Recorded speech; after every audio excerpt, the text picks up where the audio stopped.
Jessica Norton sat at table number 7 with her phone face down, watching a man stumble through an explanation about his cat collection, and she wondered if signing up for speed dating had been the worst decision of her 26 years.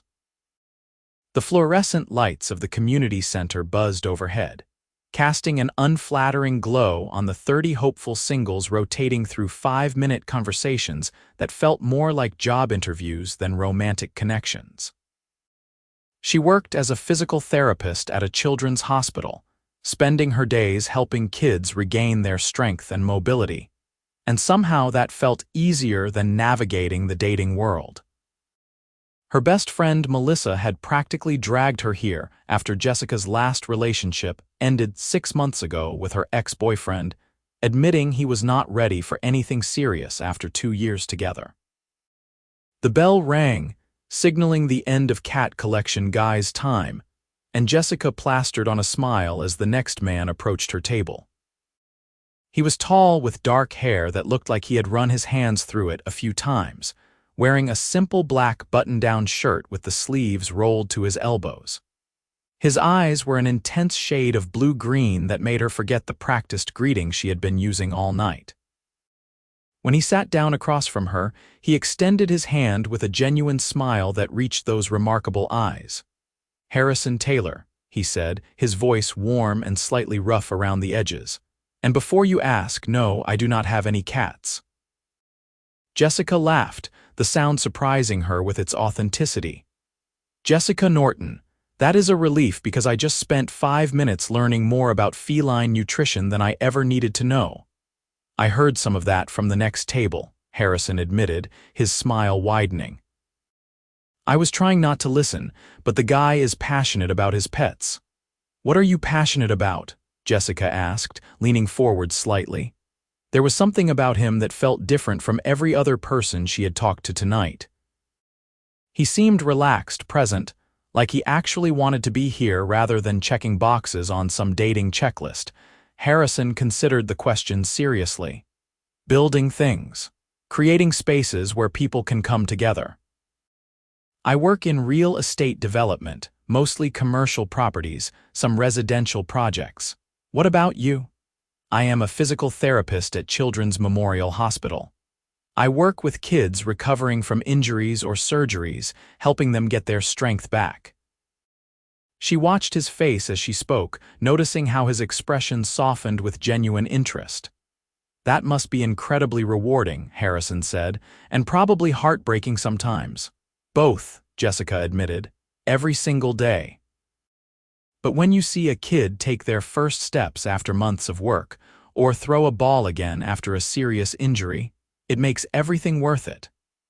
They talked about her work, and she found herself sharing stories she rarely told anyone outside her close circle. Harrison listened with an intensity that made her feel heard in a way she had almost forgotten was possible. He asked thoughtful questions, remembered details from earlier in the conversation, and seemed genuinely moved by her description of a 7-year-old patient who had recently walked for the first time after a car accident. "What made you get into real estate development?" Jessica asked, realizing they were already halfway through their allotted time. "My dad was a carpenter," Harrison explained. "Growing up, I spent summers working with him on construction sites. I loved seeing something go from blueprints to an actual structure that people would use every day. When I went to college, I studied architecture and business, figured I could combine both interests." He paused, and something flickered across his face. "I started my own company about 5 years ago. It has been challenging but good." Jessica wanted to ask more, but the bell rang, its shrill sound cutting through the bubble they had created at table 7. Harrison looked genuinely disappointed, which matched the sinking feeling in her stomach. "This is going to sound forward," Harrison said, standing but not moving away from the table. "But can I get your number?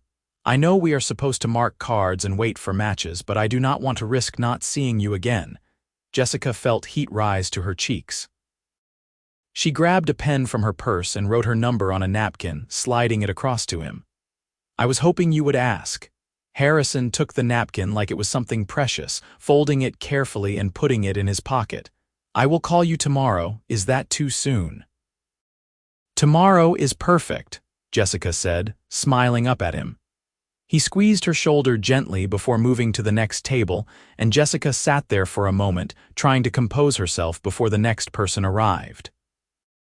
She barely remembered the rest of the evening, going through the motions of speed dating while her mind kept replaying those 5 minutes with Harrison.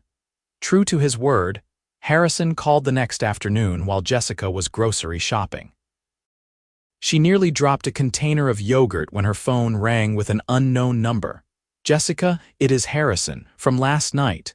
"I know," she said, abandoning her shopping cart in the dairy aisle to focus on the call. "I was hoping you would call. Are you free for dinner tonight?" "I know it is short notice, but I have been thinking about you since I left that community center." They met at a small Italian restaurant in downtown that felt worlds away from the fluorescent-lit speed dating venue. Harrison was waiting outside when Jessica arrived, and she noticed he had changed into a navy sweater that made his eyes even more striking. He opened the door for her, placed his hand on the small of her back as they followed the hostess to their table, small gestures that felt natural rather than performative. Over pasta and wine, they talked for 3 hours. Harrison told her about growing up in a small town outside the city, how his father had taught him the value of hard work and quality craftsmanship. His mother had been a teacher, instilling in him a love of learning and curiosity about the world. Jessica shared stories about her childhood with 2 younger brothers who drove her crazy but whom she would do anything for, and her parents who had been married for 32 years and still held hands at the dinner table. "You believe in that?" Harrison asked. "The kind of love your parents have, I do," Jessica said without hesitation. "I have seen it my whole life. I know it exists. Do you?" Harrison nodded slowly. "My parents were like that too. My dad passed away 3 years ago and my mom still talks to him every morning over coffee. She says she feels him there with her." His voice caught slightly, and Jessica reached across the table to touch his hand. "I am sorry about your father. Thank you, he would have liked you." Harrison turned his hand over, threading his fingers through hers. "He always said I would know when I met the right person because everything else would fade away. I thought he was being overly romantic, but sitting here with you, I think I finally understand what he meant." Jessica felt her heart stutter in her chest. It was too soon to feel this much, to want this badly, but she could not deny the pull she felt toward this man who looked at her like she was the only person in the room. They saw each other nearly every day after that. Harrison would stop by the hospital after Jessica's shift with coffee and pastries from her favorite bakery. She would meet him at construction sites during her lunch break, and he would walk her through the projects he was working on, his passion evident in every gesture and explanation. He showed her blueprints for a new community center he was developing, designed to provide resources for underprivileged families. And Jessica fell a little harder seeing the care he put into creating something meaningful. 2 weeks into dating, Jessica invited Harrison to her apartment for dinner. She made lasagna, her grandmother's recipe, and nearly burned it because Harrison kept distracting her with kisses in the kitchen. They ate on her small balcony overlooking the city, string lights creating a soft glow around them. "I need to tell you something," Harrison said after dinner, his expression turning serious. Jessica felt her stomach drop. Here it was, the moment when he would reveal some deal breaker, some reason this perfect thing could not last. "When I said I own a real estate development company, I might have undersold it a bit." Harrison looked uncomfortable, rubbing the back of his neck. "Taylor Development Group is one of the largest commercial developers in the state. I have projects in 6 cities. I am not just doing well, Jessica. I am wealthy, very wealthy." Jessica blinked, processing this information. "How wealthy are we talking?" "Millionaire," several times over. "I did not want to lead with that because I wanted you to know me, not my bank account. I have dated women before who were more interested in what I could buy them than who I actually was as a person." He reached for her hand. With you, from that first 5 minutes at speed dating, it felt real. You looked at me like I was just a guy, and I needed that. Jessica squeezed his hand, relief flooding through her. You are just a guy who happens to be really good at what he does. That does not change how I feel about you. It does not bother you, Harrison asked. Harrison, I watch kids fight to walk again every single day. I see parents juggle medical bills and work schedules to be with their children. Money is not what impresses me. The fact that you are using your success to build community centers and affordable housing, that you talk about your father with so much love, that you remember I like extra foam on my cappuccino, that is what matters to me. Harrison pulled her close, kissing her with an intensity that made her dizzy. How did I get this lucky? He murmured against her lips. 5-minute increments, Jessica said, smiling. Best decision I ever made. As weeks turned into months, Jessica learned what dating a millionaire actually meant.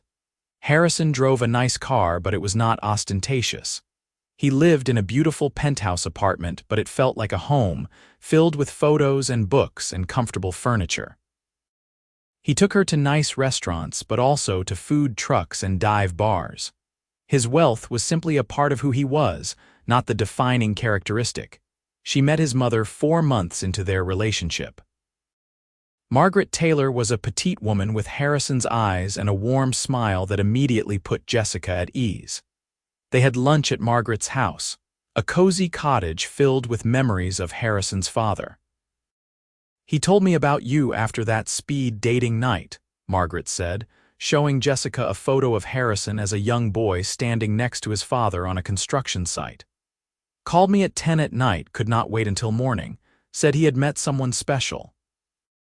Jessica glanced at Harrison, who looked slightly embarrassed.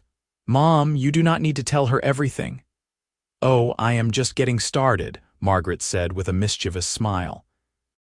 Did he tell you he showed up at my door the next morning with breakfast, talking nonstop about your work at the hospital and your laugh? I am never bringing you two together again, Harrison muttered, but he was smiling.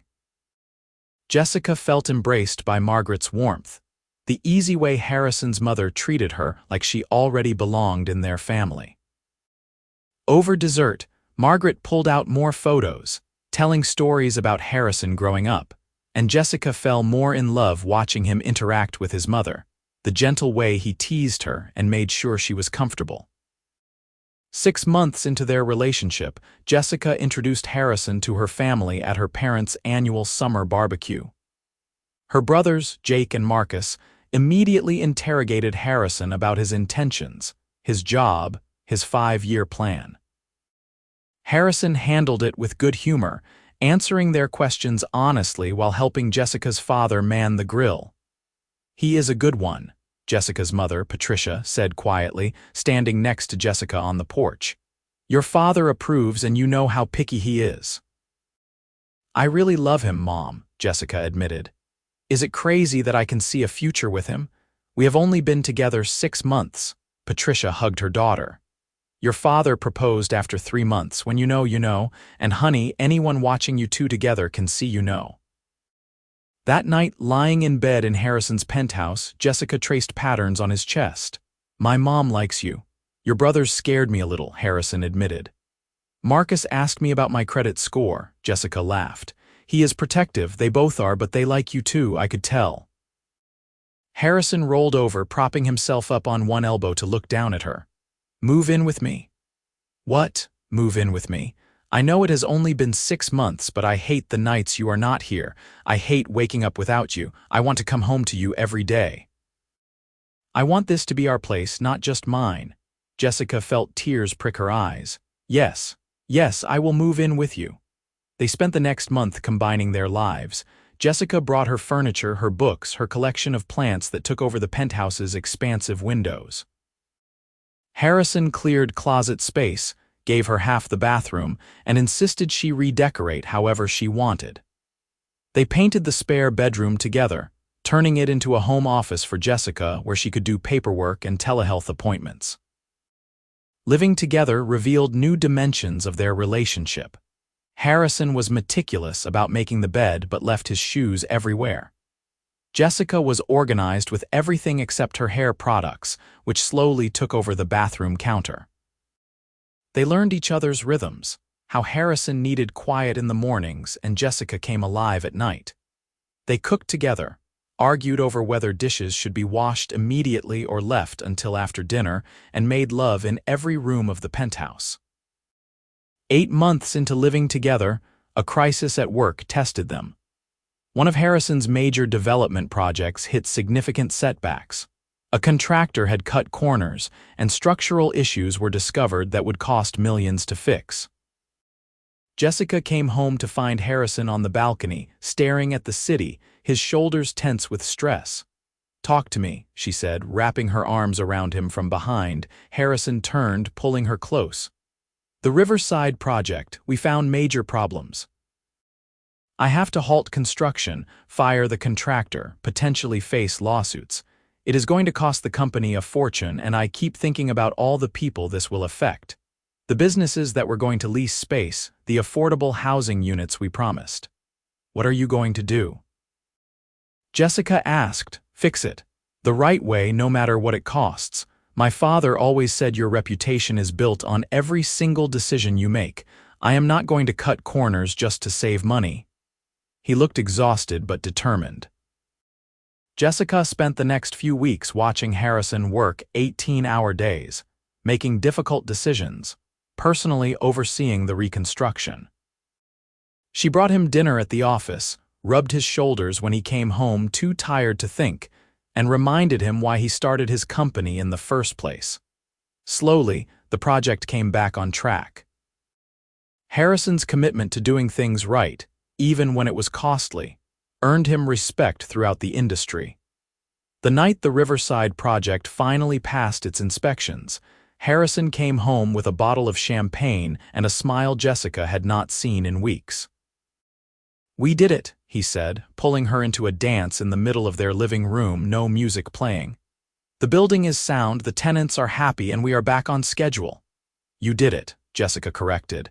"I just provided moral support and takeout. You kept me sane. You believed in me when I was not sure I believed in myself." Harrison stopped dancing, his expression growing serious. "Jessica, the last year and a half with you has been the best of my life. You make me want to be better, do better. You see me, really see me, not the money or the success, but who I actually am." "I love who you are," Jessica said simply. "I love you too, so much that it scares me sometimes." Harrison took a breath. "Marry me," Jessica's heart stopped. "What?" "I do not have a ring yet because I wanted to ask you first, make sure this is what you want. But Jessica, I want forever with you. I want to build a life together, have kids who have your compassion and stubbornness, grow old watching you change the world one patient at a time." He took her hands. "Will you marry me?" Jessica was crying, nodding, laughing all at once. "Yes, yes, absolutely yes." Harrison kissed her, lifting her off the ground, spinning her around their living room. They did not need champagne or rings or elaborate celebrations in that moment. They just needed each other and the promise of forever that had started with 5 minutes at a speed dating event. The next week, Harrison took Jessica to a jeweler where they designed her engagement ring together. She chose a simple diamond on a platinum band, elegant and timeless.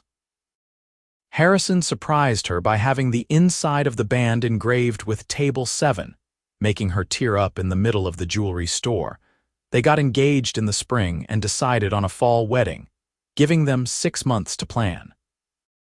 Jessica's mother immediately went into full wedding planning mode, creating binders and spreadsheets.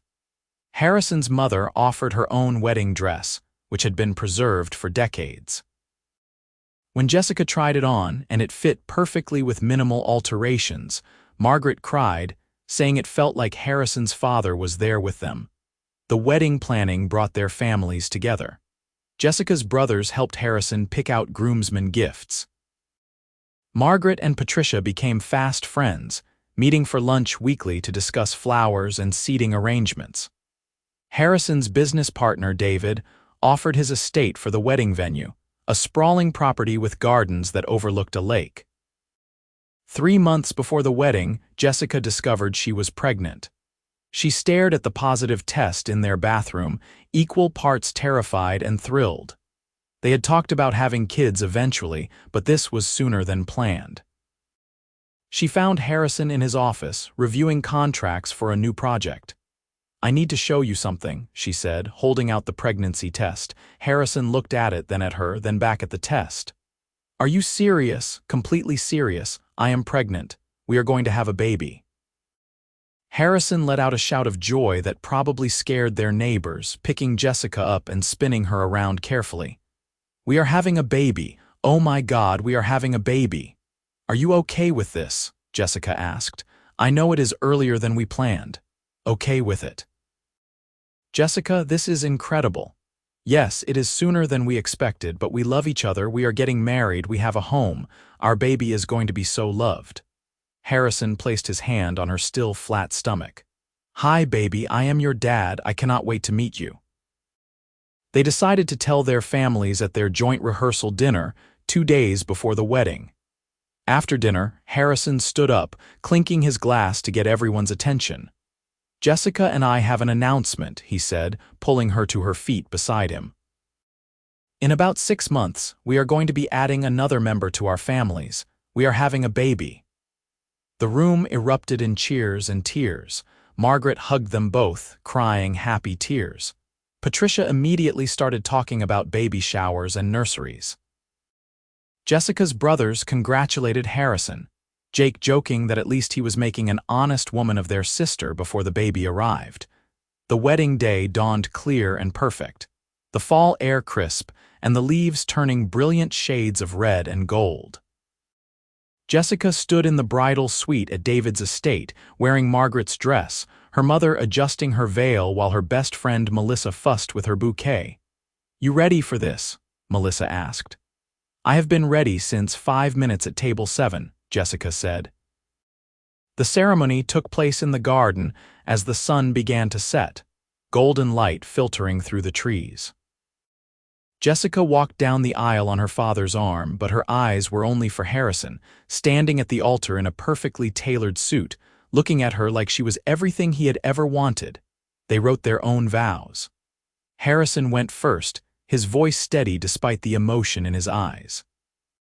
"Jessica, you walked into my life on a random Tuesday at a speed dating event I almost did not attend. 5 minutes with you changed everything. You taught me that love is not about grand gestures or perfect moments. It is about showing up every day, choosing each other, building something real together. You are my best friend, my partner, the mother of my child, and the love of my life. I promise to support your dreams, to make you laugh when you are stressed, to bring you coffee every morning, and to love you with everything I have for the rest of my life." Jessica was crying before she even started her vows, dabbing at her eyes with a tissue Melissa handed her. "Harrison, I went to that speed dating night because my best friend dragged me there. I did not want to go, I did not think I would meet anyone. And then you sat down at my table and 5 minutes turned into forever. You see me for who I truly am. You support my work, you love my family, you make me feel cherished every single day. You are my home, my safe place, my greatest adventure. I promise to stand by you through every challenge, to celebrate your victories, to build a life with you filled with love and laughter and late-night conversations. I promise to love you completely today and always." When the officiant pronounced them husband and wife, Harrison kissed her deeply, dipping her slightly while their families cheered. They walked back down the aisle hand in hand, married, starting there forever. The reception was perfect. They danced under string lights, ate amazing food, laughed with friends and family. Harrison gave a speech thanking everyone for coming, for supporting them, and especially thanking Jessica for saying yes to that first date, to moving in, to marrying him, to building a life together. During their first dance, Harrison whispered in her ear, "How are you feeling? Is the baby okay? We are both perfect," Jessica assured him. "This is the happiest day of my life." "Mine too," Harrison said, "though I have a feeling there are a lot more happy days ahead." They honeymooned in Italy for 2 weeks, eating their way through Tuscany and Rome, taking cooking classes and wine tastings, though Jessica only pretended to sip the wine. Harrison was attentive to her pregnancy needs, making sure she rested when she was tired, finding her crackers when morning sickness hit, rubbing her feet every night in their hotel room. When they returned home, they started preparing the nursery. They painted it a soft sage green, hung shelves for books, assembled a crib that took Harrison 3 hours and multiple curse words. Jessica organized baby clothes, marveling at how tiny everything was.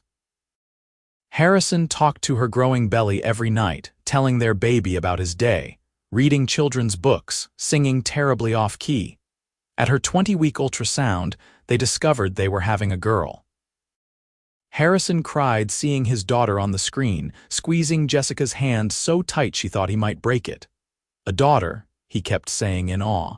"We are having a daughter." They named her Hannah Rose Taylor after Harrison's father Henry and Jessica's grandmother Rosa. Hannah arrived 3 weeks early on a snowy January morning, tiny and perfect with a tuft of dark hair and her father's eyes. Harrison cut the umbilical cord with shaking hands, tears streaming down his face as he held his daughter for the first time. "Hi, Hannah," he whispered. "I am your dad. I have been waiting to meet you." Jessica watched her husband fall completely in love with their daughter, and her heart felt so full she thought it might burst. Their families visited the hospital, everyone cooing over the new addition. Margaret held Hannah and said she had her grandfather's determination already, the way she gripped fingers with such intensity. Bringing Hannah home was simultaneously terrifying and wonderful. They barely slept those first few weeks, taking turns with feedings and diaper changes, learning to decode their daughter's different cries. Harrison was a natural father, patient and gentle, singing Hannah to sleep, changing diapers without complaint, supporting Jessica as she navigated breastfeeding. When Jessica went back to work after 12 weeks, Harrison adjusted his schedule to work more from home. They hired a nanny, Maria, who quickly became part of their family. But Harrison made sure he was present for the important moments. Hannah's first smile, her first laugh, the first time she rolled over. Hannah's first birthday party was a major celebration, their home filled with family and friends. Hannah smashed her cake with delightful enthusiasm, getting frosting everywhere while Harrison took approximately 300 photos. Jessica watched her husband with their daughter, seeing the same love and dedication he brought to everything in his life, and felt grateful for that random Tuesday night when she almost did not go speed dating. Over the next 2 years, their life settled into a beautiful rhythm. Jessica continued her work at the Children's Hospital, inspired by her daughter to help kids even more. Harrison's company continued to grow, but he was careful about maintaining work-life balance, never missing bedtime stories or weekend family outings. When Hannah was 2, they started talking about having another baby. This time it was planned, and Jessica got pregnant quickly. They had a son, Henry Marcus Taylor, named after both grandfathers.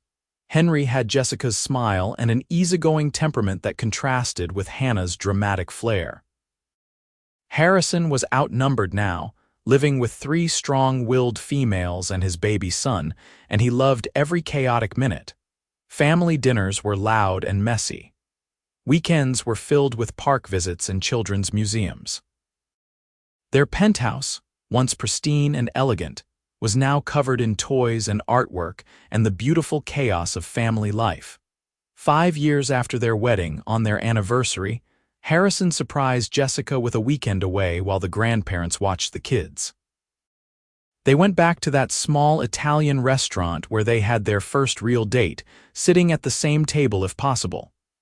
"You remember what you asked me here," Jessica said, smiling at her husband across the table.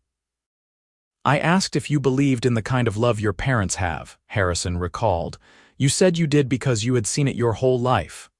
"I still believe it," Jessica said, "but now I am not just seeing it, I am living it. With you." Harrison reached across the table for her hand. "That speed dating night changed my entire life. 5 minutes that turned into everything." Best 5 minutes of my life, Jessica agreed. They talked about their children, their work, their dreams for the future. Harrison mentioned wanting to expand his community center projects, creating more resources for families in need. Jessica shared her plans to start a scholarship fund for students interested in physical therapy, wanting to inspire the next generation of therapists. "We have built a good life," Harrison said, "better than I ever imagined." "We have," Jessica agreed, "and we are just getting started." 10 years after that speed dating night, Jessica sat in their backyard, watching Harrison push Hannah and Henry on the swings while their newest addition, 2-year-old Grace, played in the sandbox. They had moved from the penthouse to a house with a yard, room for their growing family, and the chaos that came with 3 kids. Melissa, still her best friend, sat next to her drinking lemonade. "So do you still think I made a terrible decision dragging you to speed dating?" Jessica laughed. "I think it was the best terrible decision you ever made. You realize you are living in a romance novel, right? Millionaire, developer, speed dating, meet cute, 3 beautiful children still crazy about each other after all these years." "I am lucky," Jessica admitted. "We both are. We found each other when neither of us was really looking, and we built this life together day by day, choice by choice." Harrison called out from the swings, "Jessica, come help me. Hannah wants to do the monkey bars and I cannot spot both kids at once." Jessica stood up, handing her lemonade to Melissa. "Duty calls." She walked across the yard to her family, and Harrison pulled her close for a quick kiss before Hannah demanded attention. Jessica helped her daughter across the monkey bars while Harrison pushed Henry higher on the swings, baby Grace toddling between them, and she thought about that community center, table number 7, and the 5 minutes that changed everything. That night, after the kids were asleep, Jessica and Harrison sat on their porch, wrapped in a blanket together, watching the stars. These were Jessica's favorite moments, the quiet times when it was just the 2 of them, no distractions, just the deep comfort of being with someone who knew you completely. "What are you thinking about?" Harrison asked, his arm around her shoulders. "How grateful I am," Jessica said. "For you, for our kids, for this life we have built. I know it sounds cheesy, but it is true." "It is not cheesy, I think about it too." Harrison kissed the top of her head. "You know what I remember most about that speed dating night? The moment I sat down at your table and you looked up at me. Your eyes were guarded, like you were expecting to be disappointed, but then you smiled and something just clicked. I knew right then I did not want my 5 minutes to end." "Mine either," Jessica said. "Melissa told me I was crazy when I said I thought I had met someone special after just 5 minutes. She said you cannot know someone in 5 minutes. Maybe you cannot know everything about them," Harrison agreed, "but you can know enough. You can know they make you feel something real. You can know you want more time with them. You can know they might be worth taking a chance on." Jessica turned in his arms to look at him directly. "You were definitely worth taking a chance on." "So were you," Harrison said and kissed her softly. "So were you." They sat together in comfortable silence. Years of love and life between them, years more ahead. Their story had started with 5 minutes at a speed dating event, but it had grown into something neither of them could have predicted. A real, deep, lasting love built on trust, respect, laughter, and showing up for each other every single day. Inside the house, Grace started crying, probably a nightmare. Harrison started to get up, but Jessica stopped him. "I will get her. You got Henry up last night." She found Grace standing in her crib, tears on her chubby cheeks. "Mama," she whimpered. Jessica picked her up, breathing in that sweet baby smell, rocking her gently. "It is okay, sweetheart. Mama is here. You are safe." Grace settled immediately, her head on Jessica's shoulder, her breathing evening out.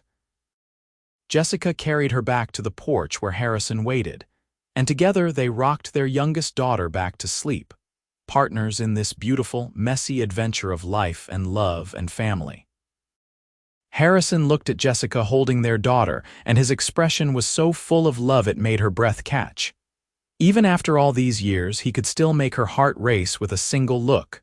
"I love you," he mouthed silently. "I love you too," Jessica whispered back.